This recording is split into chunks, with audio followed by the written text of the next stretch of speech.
আজকে শুক্তো রান্নার রেসিপি দেখাবো। এগুলো দেখো, আমি শিম, ডাঁটা, আলু, কাঁচকলা, বেগুন, পেঁপে আর উচ্ছে কুটে ধুয়ে রেখেছি। এই অল্প একটু ময়দা আছে, এই যে দুধ, আর এটা একটা মশলা আছে তোমার রাঁধুনি, এই অল্প একটু সর্ষে, আদা, ধনে, আর এই দেখো এটা হলো পাঁচফোড়ন ভেজে গুঁড়ো করা ঘি আর বড়ি। চলো দেখাচ্ছি কি করে শুক্তো রান্না করে। আমি কড়াইতে তেল দিলাম, তেলটা গরম হয়ে গেছে, এবারে আমি বড়িগুলো ভেজে নেব, লাল লাল করে বড়িগুলো ভেজে নেব। বড়িগুলো দেখো লাল লাল করে ভাজা হয়ে গেছে, এবার তুলে নিচ্ছি আমি সাবধানে। এবারে সবার প্রথমে উচ্ছেগুলো ভেজে নিই লাল লাল করে। উচ্ছেগুলো দেখো বেশ লাল লাল করে ভাজা হয়ে গেছে, এবারে তরকারি মানে সবজিগুলো বুঝে বুঝে দিতে হবে।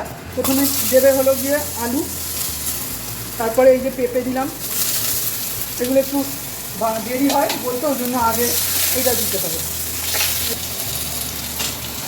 এরপর দিলাম কাঁচকলা আর ডাঁটা, শিমগুলোও দিয়ে দিলাম, বেগুনটা একটু বাদে দিলাম।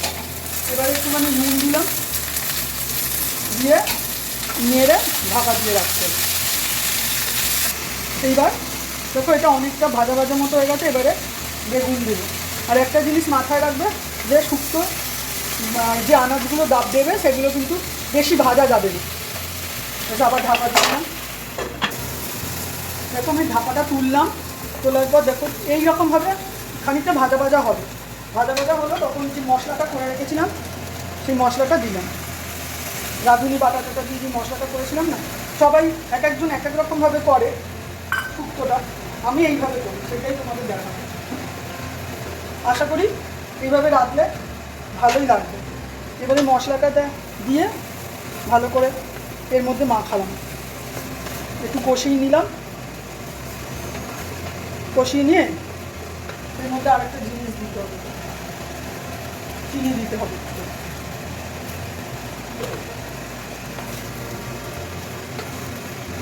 চিনি দিয়ে আবার একটু নাড়াচাড়া করলাম, করে আবার একটু ঢাকা চাপা দিয়ে দেবো। আমরা এখন হলুদ খাচ্ছি না বলে হলুদ দিচ্ছি না, তোমরা সামান্য একটু হলুদ দিয়ে দিও। এবার ঢাকাটা খুললাম, খুলে দেখো একটু মশলাটাকে নাড়াচাড়া করে নিলাম, দিয়ে এবার আমি একটু এবার জল দিয়ে দেবো, সিদ্ধ হওয়ার জন্য জল দিয়ে দেবো। ঠিক এতটা জল দিলাম, দিয়ে এবার চাপা দিলাম, এটা সেদ্ধ।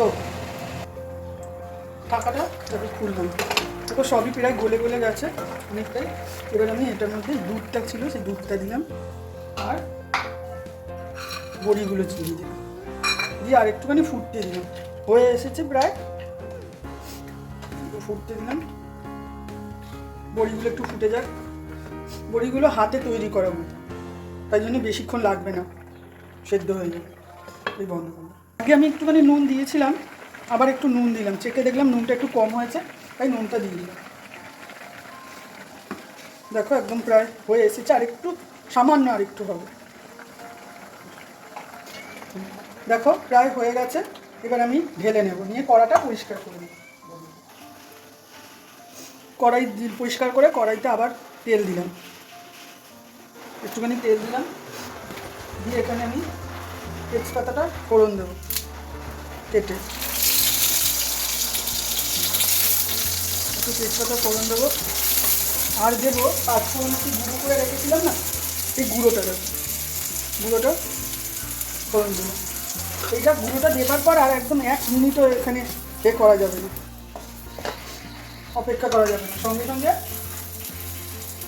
শুক্তোটা ঢেলে দেবো।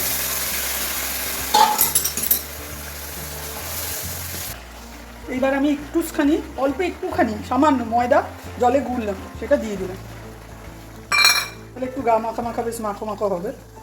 আর আমার এবার লাস্ট কাজ হলো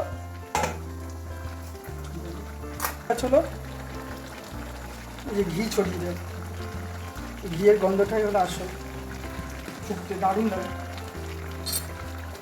একদম পুরো বিয়েবাড়ির মতো। খেয়ে বানিয়ে দেখো, একদম বিয়েবাড়ির মতো। ব্যাস রেডি আমার আজকে শুক্তো রান্না। তোমরা বানিয়ে তারপরে কমেন্টস করে জানিও কীরকম লাগলো।